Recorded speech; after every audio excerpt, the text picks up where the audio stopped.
Mr. Chairman, Sir, as the other honorable members have pointed out, this bill has had a very checkered history. I do not think in the history of Parliament, after this country became independent, any bill has suffered the duress of circumstances so badly as this bill has suffered.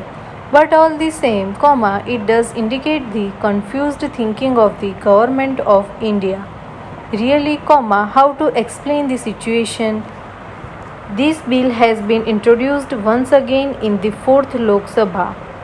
As the Honorable Member, Professor D.C. Sharma, pointed out, this bill has assumed really a very peculiar character because, somehow or other, neither the government nor the persons have been able to explain fully as to what exactly they want to do with the patents in this country.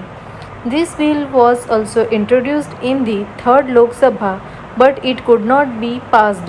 It was always said that it was due to lack of time which prohibited this bill to be passed.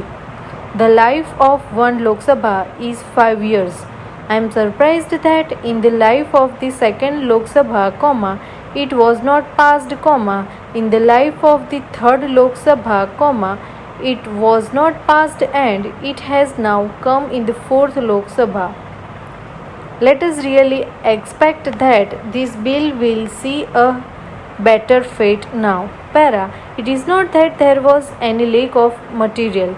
As the honorable member who just spoke before me pointed out, many committees were appointed.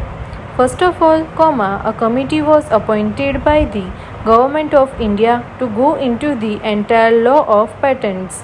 A patents inquiry committee was appointed which went into the entire details of patent system and formulated proposals based on UK patent. That was introduced in December, 2003, but it lapsed. I do not think that the government can convince this country or outside that this piece of proposed legislation lapsed because of lack of time. We are not so innocent as all that we could not find time for an important law when we require this law to be passed or to be given a shape because of the requirements of rapid technological developments in the country. Does it create a good impression? The whole world has always been talking about our patents. In the last 12 years, we have not been able to do anything. The government has not come forward with its mind made up, and it is really a great tragedy that this bill is one of the many instances of how much confusion there is in the thinking of the government vis-a-vis modern requirements of economic development. This is only one instance.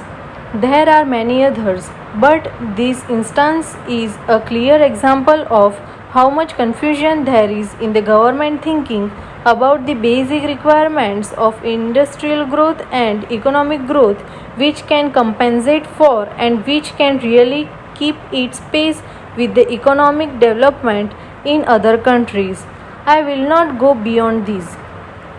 But I would certainly say that I do not believe that destiny only has had its hand in restraining this bill in one form or the other.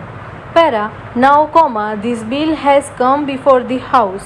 The recommendation is that the period of patents should be reduced from 16 years to 14 years in the case of drugs and chemicals and 10 years in the case of others.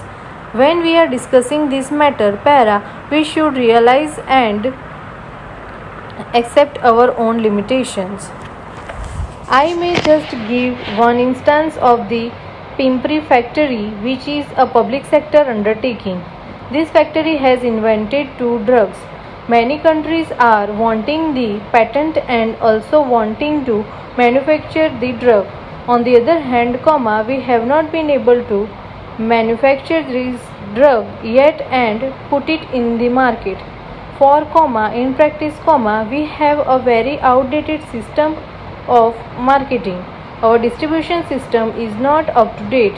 In other countries, for instance, in a country like Japan or America, they spend millions of dollars on research, and the moment the research is completed, they apply every strength and tap all their resources into the drive to put that commodity in the market as soon as the investigation is found to be fruitful. But they also have a capacity to withdraw the drug overnight or within a week or a fortnight in case it is found that the drug has not succeeded. I think it was an original product of Germany and it was given as tranquilizer to women, especially convalescent and pregnant women. It was noticed that this drug had created some adverse effects on pregnant women, and when the babies were born, they were found to be deformed. Immediately, the drug controller in the USA issued a notification that that drug should be withdrawn from the market, and I think that within a week or a fortnight this drug was withdrawn. So far, there were only 2 or 3 exceptional cases. Full stop.